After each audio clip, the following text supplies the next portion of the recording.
Sejam bem-vindos a mais um Pedra da Audiência. Hoje, e quando vai para o ar pela primeira vez este programa, estamos a reviver nostalgia do 24 de Abril ou do 25 de Abril. Isto porquê? Porque há quem hoje em dia tenha saudades do 24 e há quem ache que o 25 não foi tão longe quanto deveria ser. Para o meu convidado hoje tenho alguém que muitos chamam ser o Senhor de Matosinhos, Narciso Miranda, um homem que pode, connosco, reviver o 24 e o 25 e falarmos de tudo um pouco. Falarmos de Matosinhos, falarmos dos tempos de hoje, falarmos do amanhã, enfim, conversarmos. Narciso Miranda, seja bem-vindo. Olá, muito boa tarde. Obrigado por estar no seu programa, é um enorme prazer estar aqui consigo e estar aqui nesta televisão. Lembra-se da noite de 24 para 25 de Abril? Lembro-me perfeitamente, lembro-me da preparação do 25 de Abril. Recordo que eu vim do serviço militar em outubro de 1973 e em Angola, onde eu estive, curiosamente, abordávamos a questão política da altura com uma liberdade muito mais acentuada do que aquela que se respirava aqui no continente. Nós lá tínhamos muita informação e eu sabia que existia hoje um movimento dos capitães de Abril. Os próprios 3 oficiais milicianos e um oficial do quadro que estavam comigo falavam-nos disso, davam-nos informações, não a todas, mas a alguns, eu era um dos privilegiados, e portanto 6 meses depois, eu sabia que se ia dar o 25 de Abril, e eles diziam-nos e davam-nos essa informação, só não sabíamos se era no dia 25 de Abril, ou se era no dia 25 de Março, ou se era outro dia qualquer. E portanto, 6 meses depois de regressar, deu-se o 25 de Abril. E lembro-me, eu tinha obtido informações em finais de março, princípios de abril, de alerta. Eu tinha tido sinais para estarmos atentos, ou para estar atento. E, portanto, no dia 24 de abril, aconteceu uma pequena particularidade que ninguém fala nela, mas que foi extremamente importante e que foi o maior sinal que eu tive. Eu estava na EFASEC e o presidente do Conselho de Administração da EFASEC era um democrata, um homem que se inspirava muito, que se inspirou muito e se inspirava nessa altura nos valores da Europa democrática, que era o engenheiro Nobre da Costa. Nessa altura, a maioria do capital da EFASEC era dos ASECs da Bélgica, e, portanto, a EFASEC inspirava-se muito no modelo de funcionamento de uma grande unidade industrial da Bélgica, portanto, onde se respirava a democracia por todo o lado. O engenheiro Nobre da Costa, no dia 24 de abril, brindou-nos na EFASEC com uma ordem de serviço surpreendente, diria até fabulosa, que foi, a administração determinou um aumento uniforme, portanto, igualzinho para todos os funcionários, desde o funcionário mais discreto, funcionário que ganhava menos, até ao diretor-geral. 1000 escudos de aumento. E quando saiu essa ordem de serviço no dia 24 de abril, no meio da euforia dos funcionários, sobretudo os funcionários de base... 1000 escudos era dinheiro. Na altura, sim, na altura nós tínhamos funcionários a ganhar 2000 escudos, portanto um aumento de 50%. E eu recordo-me que o meu vencimento, na altura, eram 5.300 escudos, 5 contos e 300, que era um bom ordenado, um razoável ordenado. Era mais que ganhava um professor na altura. E passar de 5 contos e 300 para 6 contos e 300 para mim era uma coisa verdadeiramente espetacular. Eu tinha casado há 15 dias, mas era que aqueles 1000 escudos de aumento foi uma coisa impressionante. Agora imagine o efeito que isso tem para uma pessoa que ganhava 2000 escudos. Tem um aumento de 50%.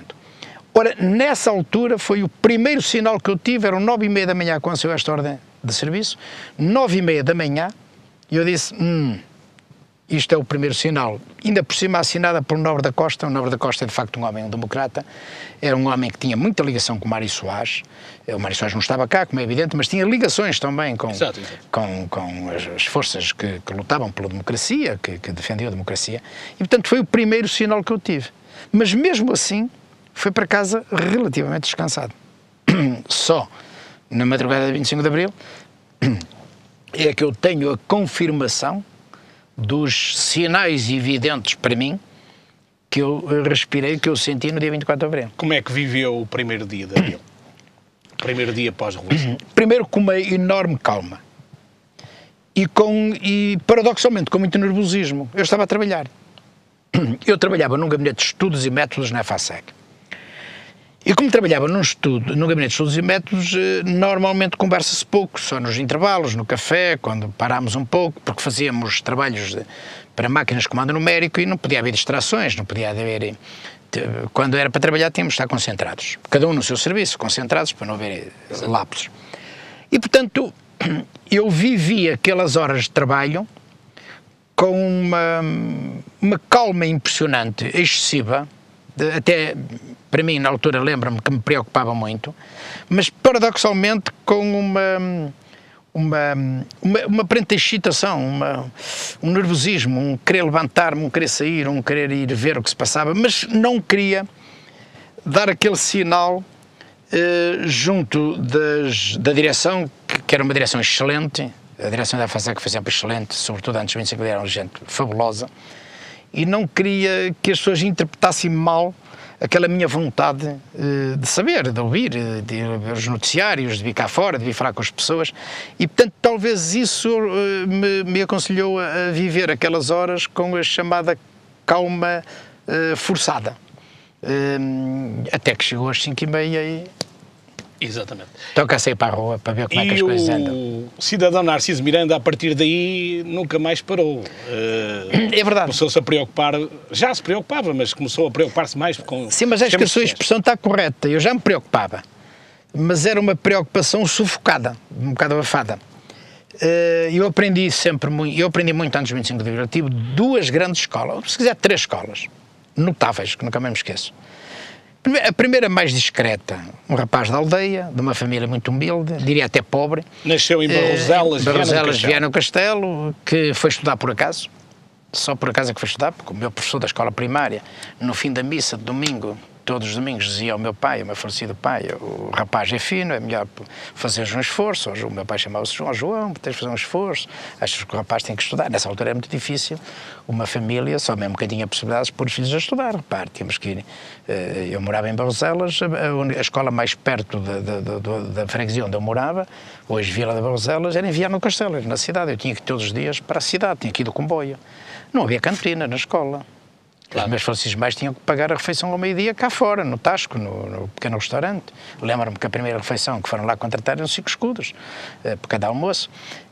E, portanto, comprar os livros não era nada como acontece hoje, não havia ensino gratuito, logo a partir do 1º ano. Portanto, a partir antigamente, do 1º ano, que é agora o 5º ano, a partir da 4ª classe, tínhamos que pagar. E, portanto, não havia dinheiro. E, portanto, a primeira escola política foi essa, foi o enfrentar as dificuldades, foi o perceberem, muito pequenino, menino, 10, 11 anos, perceber as dificuldades, sentir as dificuldades dos pais. E senti isso de uma forma bem marcante, bem evidente. Lembro-me até de uma pequena... A primeira zanga que eu senti que existia entre o meu pai e a minha mãe foi por causa da minha comunhão solene, que a minha mãe queria gastar mais dinheiro do que aquilo que o meu pai entendia que ela podia gastar lá na compra dos doces, da doçaria, para a festita e tal. Bom, convidados nem sei se havia, aquilo era só, não é nada que é hoje. Bom, foi a primeira, e portanto essa foi uma escola, para mim, muito importante, que me marcou para sempre, até para as minhas atividades políticas e públicas. Segunda escola, é a EFASEC. A EFASEC foi uma grande escola política. Foi um verdadeiro exemplo de como é possível, mesmo num regime totalitário, funcionar-se bem, funcionar-se com o espírito, não de patrão, mas com o espírito empresarial. Na EFASEC aquilo respirava-se, as pessoas eram, os acionistas, os administradores, os diretores eram empresários, tinham uma perspectiva de médio e longo prazo, tinham uma sensibilidade, uma consciência social enorme, davam grandes contributos do ponto de vista social para o bem-estar dos trabalhadores. Não posso deixar de prestar homenagem ao António Reis, ao Guilherme Rica, ao António Rica. Ligeiramente diferente, ligeiramente ou profundamente diferente? Muito diferente, muito diferente. Era uma empresa já do nível das empresas da Europa democrática. Terceira escola política, a guerra. A guerra. Os 21 meses de serviço militar no continente, mais 24 meses em Angola. Essas foram as minhas 3 grandes escolas políticas contribuir de uma forma decisiva para quando se deu o 25 de Abril, a partir do dia 26, eu me sentisse impulsionado, como se fosse uma obrigação, fazer alguma coisa, mexer, agitar, provocar, corrigir. E, portanto, a minha primeira experiência foi na área do sindicalismo, que eu não gostei, foi fazer um curso intensivo à Alemanha, na altura RFA, convidado por Mário Soares, na Fundação Frederica Aberta da USPD, alemão. Já tinha aderido ao Partido Socialista nessa altura? Eu aderi ao Partido Socialista depois de 25 de Abril. Ainda tive ali uns 2 meses, 3 meses de hesitação. Ainda andei ali a navegar um bocado pela esquerda romântica, pela chamada extrema-esquerda, que eu chamava-lhe esquerda romântica. Aliás, naquela altura quase todos passaram por ali pela extrema-esquerda, passearam, sim, ali MRPP, ao CMLP, exatamente, ao UDP, ao OC, UDP, exatamente. Quando eu andei no sindicalismo foi com essa mistura toda. Só não estava o PC, mas está a AOC, a MRPP, FEC-ML, as coisas são chamadas. Até que aderi ao Partido Socialista. Quando aderi ao Partido Socialista, fui sendo empurrado à custa das intervenções que ia fazer. Eu era muito interventivo, ainda hoje sou muito interventivo, e isso ia provocando chamamentos. E a minha primeira experiência foi sindicalismo. Escrevi uma carta a Mário Soares a dizer não vejo futuro no curto prazo relativamente ao nosso sindicalismo democrático, que é uma coisa curiosa. Eu escrevi isto ao Mário Soares. Está a fazer um investimento que é inútil. Até que em outubro de 1976 preparam-se as primeiras eleições para o poder local, e eu nem sei como, não fiz nada por isso. Numa reunião normalíssima do Partido Socialista, em que todos falamos, em que eu levo propostas concretas relativamente a indicar uma pessoa para ser candidata à Câmara, que aliás era o mais experiente politicamente, já morreu, era o Belino Barbosa, é um homem com grande experiência política, porque chegou a andar pelo MDP, chegou a andar pelo CDU antes de 25 de Abril, portanto era um homem com muita experiência. E qual não é o meu espanto, quase no final da reunião, já era quase meia-noite, estávamos já cansados, já era preciso avançar com nomes, e esse Belino Barbosa, que era de facto o homem com mais experiência política, disse: olha, a minha ambição política é ser candidato a uma junta de freguesia. Tenho essa ambição há muito tempo.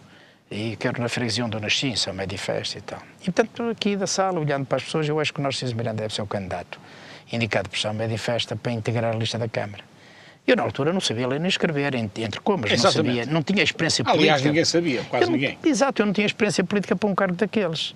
E foi, deixei-me embalar. E, quer dizer, eu fui embalado. Até que reunimos todos e adotou-se o sistema de uma votação. E a votação é a seguinte: nós temos 10 secções de PS, 10 candidatos, a lista era composta por 9, o que tivesse menor votação saía, e depois votava-se primeiro o candidato a presidente, depois o candidato a número 2, depois o candidato a número 3, depois o candidato a número 4, e espantosamente eu pensei desta maneira: eu só quero ficar em oitavo, que é para não ser o último. Aquela sensação, oitavo, porque oitavo parece na lista, no meu currículo, mas só sou candidato. Na altura o Partido Socialista elegeu 6, elegeu maioria absoluta. 6 e 9. E, portanto, 6 a 9 ou 5 e 9. 6 e 9. Acho que 6 e 9. No tempo de bar e meia. E, espantosamente, eu sou o segundo mais votado. E fiquei em pânico, fiquei um bocado preocupado. Mas eu fui sempre um homem de desafios. E, portanto, este pânico entre comas. É o pânico 5 segundos. A seguir, eu vou embora. Se os outros são capazes, porque é que eu não ia ser capaz? Pronto, foi assim que eu apareci na vida autárquica. Em 3 de janeiro de 1917 estava a tomar posse pela primeira vez, mal conhecia Matosinhos. Tinha entrado no edifício da Câmara na Brito Capelo uma vez, era a segunda vez. Mas era uma revolução em termos de poder autárquico, porque era pela primeira vez que ia existir de facto um poder autárquico. Existiam indícios para uma grande revolução de poder autárquico, mas existia sobretudo um espaço disponível, uma área enormíssima para nós podermos lavrar, para nós podermos cultivar, para nós podermos fazer, que essa era a parte mais aliciante. Não tem nada a ver com o poder local que exerce hoje. Na altura, nós não pensávamos em dinheiro, não pensávamos no carro, não pensávamos nos ordenados, não pensávamos em nada. Nós, na altura, só pensávamos em fazer, em executar. Porque havia tanto espaço, tanta coisa para fazer, tanta coisa para corrigir, que nós éramos movidos e mobilizados exclusivamente para essas tarefas. E eu tenho saudades desse tempo. Era um poder local genuíno, era exercer política de uma forma muito pura, muito genuína, muito muito poética, E aliás, foi- encantadora. Exatamente. E foi aí que a sagacidade do Narciso Miranda veio ao de cima, que o levou a levar o epíteto de Senhor de Matosinhos depois Eu de acho que alguns foi anos. o sentimento de humildade que eu sempre pus nessas funções, na altura como vereador, hein? Humilde, mas agressiva nas propostas, Exatamente. muito interveniente, e eu acho que disse bem, atrevido do ponto de vista político. Eu era muito atrevido. Exatamente. E tentava, com esse atrevimento, ser criativo, ser imaginativo, mexer, trazer coisas novas, agitar. O Presidente da Câmara é assim, um homem mais conservador, Mário Maia, mais velho que eu, assim, um homem alto e tal, e eu, a terceira vez que falava com ele, ele desafiou-me: "Oh, Narciso, porquê é que não me tratas por tu?" E disse: "Só pela altura já me assusto." E criámos logo ali um ambiente muito agradável entre os dois. E de facto, eu era politicamente atrevido, ao ponto de, quando era preciso tomar uma decisão muito difícil, o Mário Maia, lembra-me que ele já faleceu, presto-lhe até uma homenagem, nós temos um coronel do Exército, que era um homem duro, tinha comandado um batalhão em Angola, em Noque, o coronel Sérgio Bacelar, um excelente homem. E, portanto, ele falava grosso. Quando tínhamos reuniões, quando havia uma coisa difícil para resolver, o Mário Maia dizia: "Isso só se pode resolver politicamente." E eu achava piada esta expressão. Isso, Sr. Coronel, você não tem razão nenhuma, isso é politicamente que se resolve. E as coisas que se resolvem politicamente, o político é o Narciso Miranda. Porquê que o Mário Maia dizia isto? Porquê é que ele dizia isto muitas vezes? Porque uma vez nós jantámos e o Mário Maia dizia: "Pá, tu tens mais experiência que eu na política, andas metido nestas coisas e tal. Nós temos coisas muito complexas para resolver." E eu um dia virei-me para o Mário Maia e disse: "Mário Maia, essas questões resolvem-se sempre politicamente." E ele fixou esta frase. Eu nem sei porque é que eu utilizei na altura, acho que a frase me saiu naturalmente.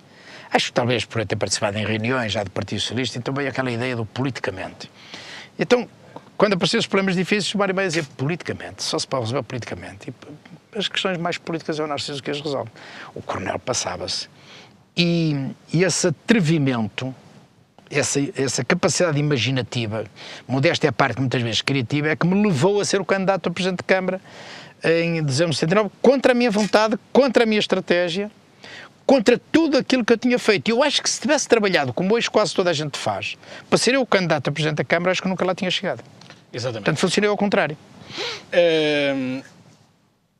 Falou há pouco que realmente nesse primeiro mandato as soluções políticas eram o que o Presidente Mário Maia defendia para algumas questões complicadas. Aliás, se andarmos para a frente 30 e poucos anos, uma das grandes acusações que se fazem neste momento ao poder político em Portugal é de que não tem visão política. Deixam-se dominar pelos tecnocratas, muitos deles têm experiência profissional, quer dizer, vivem dos livros, e o nosso país está a sofrer um pouco por causa disso. Eu lembro-me quando fiz a primeira lista para a Câmara de Matosinhos, já comigo a líder, como Presidente, em 1979, que numa reunião com muita gente, várias intervenções, para prepararmos a lista, diziam: "Mas é preciso alguém com capacidade técnica desta área." E depois havia outra intervenção: "Mas nós temos que olhar para a economia, é preciso ter um economista, um homem que perceba de economia. E depois é preciso um homem." E eu lembro-me perfeitamente, quando me competia a mim, eu tinha a responsabilidade de ser eu a fazer a síntese das intervenções. E não só fazer a síntese. Fazer a síntese, se calhar, era fácil. Fazer a síntese e tomar as decisões. E eu lembro-me no fim que me virei para eles todos e disse-lhes assim, que eu passei o tempo a pensar a resposta que ia dar, porque todos estavam a defender a tecnocracia, a intervenção dos técnicos. E eu disse: ouçam uma coisa, meus caros camaradas e amigos, técnicos já lá existem, já estão lá, já estão na autarquia. Não sei se estão muitos, se são poucos, se são competentes ou incompetentes, mas já lá técnicos. Está lá o economista, está lá o engenheiro, está lá o administrativo, está lá o advogado. Nós precisamos é de políticos. Se calhar, eu lembro-me desta frase, se calhar até temos que contratar sinaleiros para dentro da Câmara sinalizar o circuito desses técnicos, que às vezes se transformam em burocratas, que ligam os complicadores e complicam a vida às pessoas. Precisamos de políticos com visão política para resolver os problemas do ponto de vista político. Quais são os problemas? Problemas sociais, problemas de ordenamentos, problemas das infraestruturas. Na altura falava-se muito nas infraestruturas, recuperar o atraso.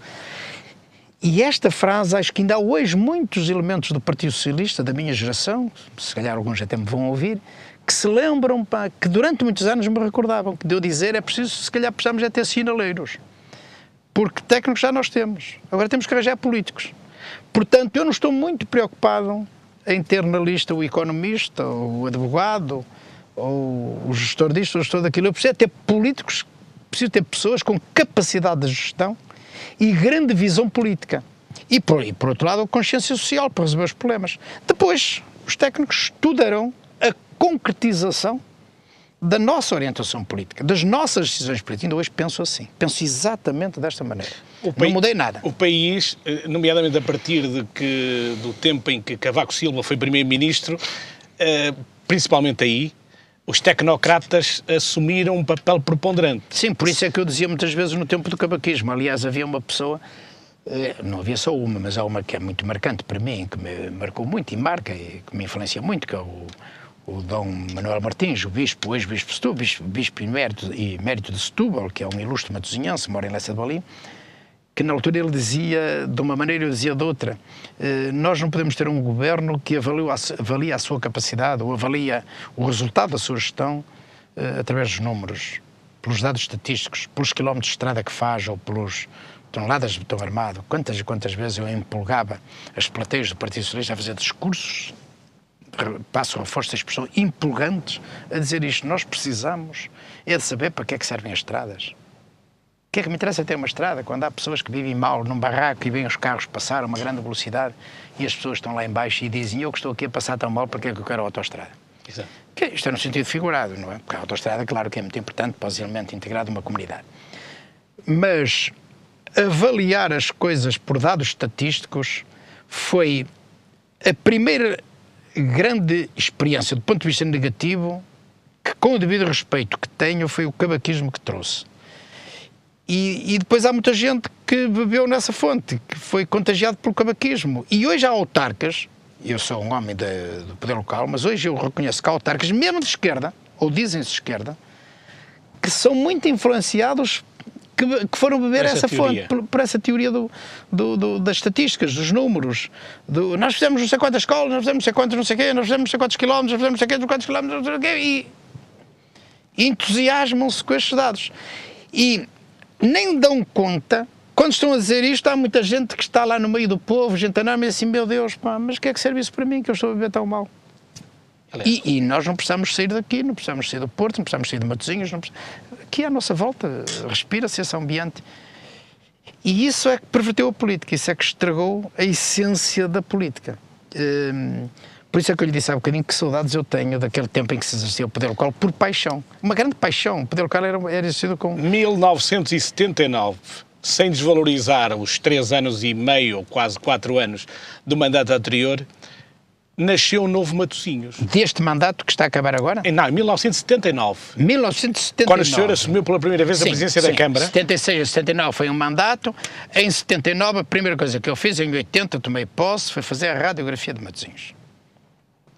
Era a expressão que eu usava nesse tempo e ainda a uso hoje. Radiografia.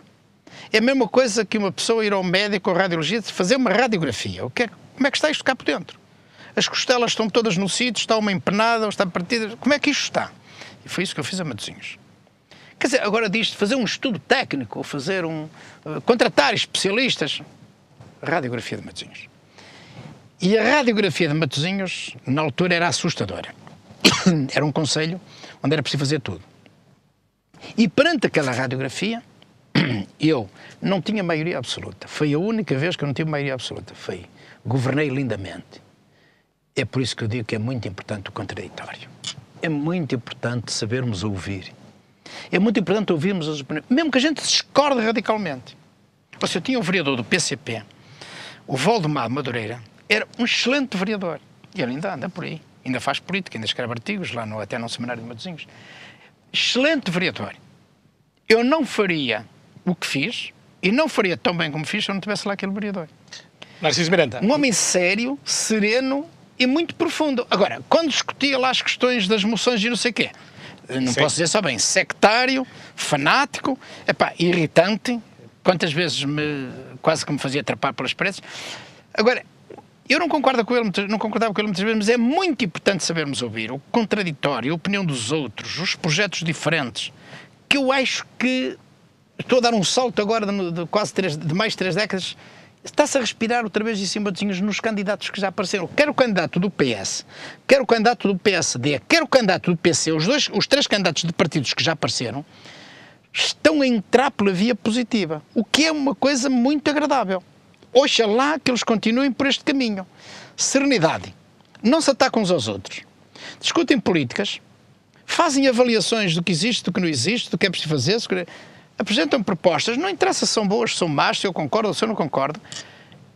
Eu tenho dificuldades em me lembrar, desde que o candidato do PSD, o Pedro Vinha Costa, tenho dificuldades em me lembrar de um ataque daqueles chatos, daqueles que cansam as pessoas, aos outros candidatos. E a mesma coisa com o Dr. António Parada, deixa ver se me lembro. Quer dizer, e a mesma coisa com o José Pedro Henriques, o José Pedro Rodrigues, perdão, o candidato do PC.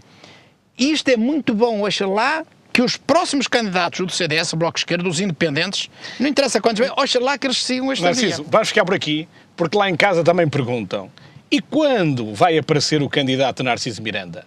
Convido-vos para um intervalo e na segunda parte talvez consigamos saber mais qualquer coisa. Até já.